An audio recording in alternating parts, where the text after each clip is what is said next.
Have you ever noticed something strange about work stress? Sometimes the moment when nothing is actually wrong is the moment you feel the most uneasy. No crisis, no urgent deadline, no one chasing you, and yet your mind keeps scanning. Did I miss something? Did I forget something? Is something about to go wrong? You check your emails again and again, then Teams, then your calendar. Not because there's work, but because something inside you feels unsettled. If you've experienced that, you're not imagining it. I've spent more than 20 years in corporate environments, and one pattern shows up again and again amongst capable professionals. The people who appear calm and in control on the outside are often carrying a quiet, constant tension on the inside, not because they can't cope, but because they've trained themselves to always stay mentally alert. So, in this video, I want to unpack something many professionals experience but they rarely talk about. Why it's so hard to relax at work even when nothing is wrong. And once you understand what's happening psychologically, something important shifts.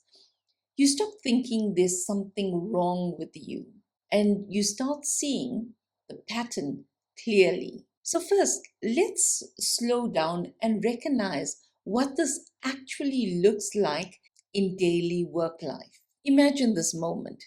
You open your laptop in the morning.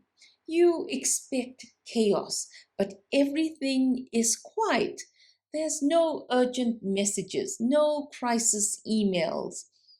Your workload is actually manageable. So instead of relief, your mind becomes restless. You start checking things, inbox, calendar, project trackers. You reread things you already completed. You mentally replay conversations. So this isn't productivity, it's something else. You're actually scanning for danger. There are several hidden forces behind this feeling. Most people assume it's workload, but very often the real causes are psychological patterns that develop over years. Many professionals build their identity around being the reliable one, the person who delivers, the person who solves problems, the person people trust. And that identity becomes part of who you are. So over time, something subtle happens. Your brain starts associating calm moments with risk. Because if you're not actively doing something, you might be missing something. So your mind keeps scanning. I recall a time, until quite recently actually, when I would constantly check my phone for work emails. So I told myself I was doing it to stay on top of things, to be responsible, and to respond quickly. But what I didn't realize at the time was that even during my downtime, I was still mentally at work. I would respond to emails on my phone whilst I was technically off. And because of that, my mind never truly switched off. I was always in go mode. Since moving onto the iPhone, I made a deliberate change. I chose not to include my work email on the phone. And that one small decision helped me break the habit of constantly scanning my phone for work. So now I tell myself if something is truly urgent, someone will call me. Otherwise, the email will still be there when I log in during work hours. That one change help me reclaim my downtime. So, have you ever fallen into the same trap? Drop it in the comments and tell me how you protect your personal time and space. This leads to a quite internal pressure, the pressure to always stay mentally on. So, modern workplaces, they rarely spell out expectations clearly. No one formally says you must respond to messages within 5 minutes, but people still feel that pressure. Response speed becomes an unwritten rule. Availability becomes a silent expectation. And you know what? Professionals adapt to those signals. They start anticipating expectations that haven't even been spoken. So, for example, imagine your manager sends a message at 7 p.m. They might not expect an immediate response, but your brain registers something different. It learns work can happen anytime. I remember sitting in a session where the president of a company was speaking to employees across the group. He made a point that really stayed with me. He explained that because he works across time zones in different countries, he sometimes sends emails at unusual hours. It might be midnight in one place or early morning somewhere else. But he said something very important. Just because he sends an email at an odd time, that does not mean he expects an immediate response. So for him, he sends the email when the thought comes to him or when it's convenient. But he expects people to respond during their normal working hours.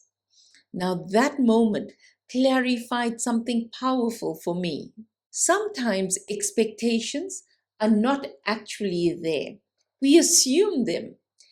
And it also reminded me how important it is, especially if you're a leader, to set expectations clearly with your teams. So even when work is quiet, your brain is still anticipating the next demand.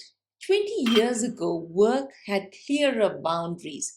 You left the office, work ended. Now, work travels with us in our phones, in our laptops, in our messaging platforms, email, Teams, WhatsApp. Your brain learns something very quickly. Work can appear at any moment, and when the brain expects interruption, it stays alert. This is why many professionals open their inbox even when they know nothing urgent is waiting.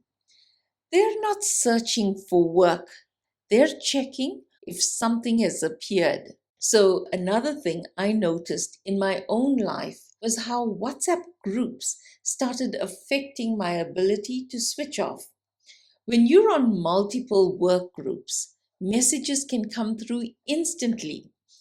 Even if they're not urgent, your phone lights up and immediately your attention shifts back to work. So I realized that if I wanted to truly disconnect, I needed to be more intentional. So I made two changes. First, I reduced the number of groups I was a part of to only the ones that were genuinely necessary. And the second thing I did was I muted the notifications because I noticed something very clearly. When those notifications kept popping up, my mind stayed in work mode. I was always on alert, and that meant I could never fully relax. But there's another deeper reason professionals struggle to relax, and it has to do with reputation. When people see you as capable, they rely on you. So that's a compliment, right? But it also creates pressure because now you feel responsible for maintaining that very standard.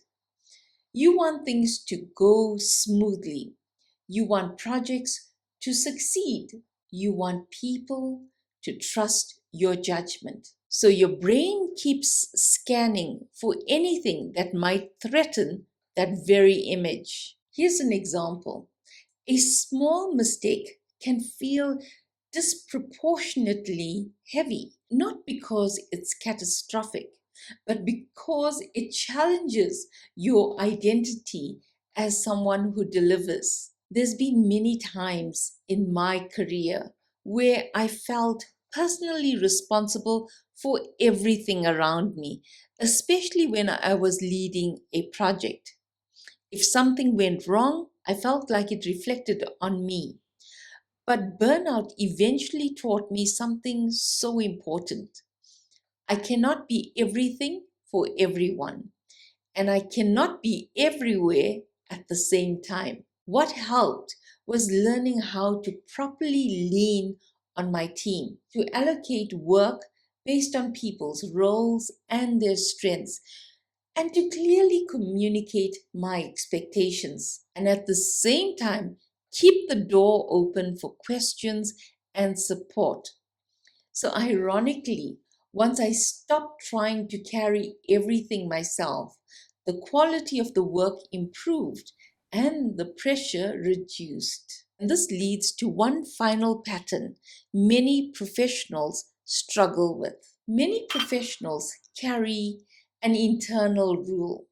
If I'm not busy, I must be falling behind. So when work slows down, something uncomfortable appears. Guilt, even when you've completed everything. Instead of resting, you start searching for something else to do, reviewing documents again, reorganizing files, checking email because being still feels unfamiliar. So I've noticed something else in my own behavior. When things slow down at work, I sometimes feel guilty. We forget the long hours we spent grinding on a deliverable. We become so used to constant activity that when things are quiet, it feels uncomfortable. My instinct used to be to create more work, but now I try to approach those moments differently. I use that time to think more deeply about upcoming work, to plan ahead, or to build a skill that will make me better at my job. Those quiet moments can actually become some of the most valuable time in your workday. Here's the psychological reframe. Once you understand these patterns, something important becomes clear. The problem isn't that you can't cope with work. In fact, the opposite is usually true. The most capable professionals often experience this the most because their nervous systems have been trained to stay alert. Alertness feels safe, calm feels unfamiliar. So, how do professionals begin shifting this pattern? Define finished for today. Create a clear point where work is done. Without that signal, the brain keeps scanning. Separate urgency from anticipation. Just because something could happen doesn't mean it requires preparation. Create a shutdown ritual. Close your laptop. Review tomorrow's priorities and intentionally tell your brain, today's work is complete. Finito. Because here's the truth. Many professionals aren't exhausted because they can't handle their work. They're exhausted because they never stop mentally holding it. If you recognize yourself in this pattern, you're not alone. Many capable professionals, they quietly carry this invisible pressure. And the first step towards changing it is simply recognizing it. So I'm curious about something. When work goes quiet, do you feel calm? Or does your mind start scanning for what might go wrong? Tell me in the comments, because sometimes the heaviest pressure at work is the pressure no one else can see.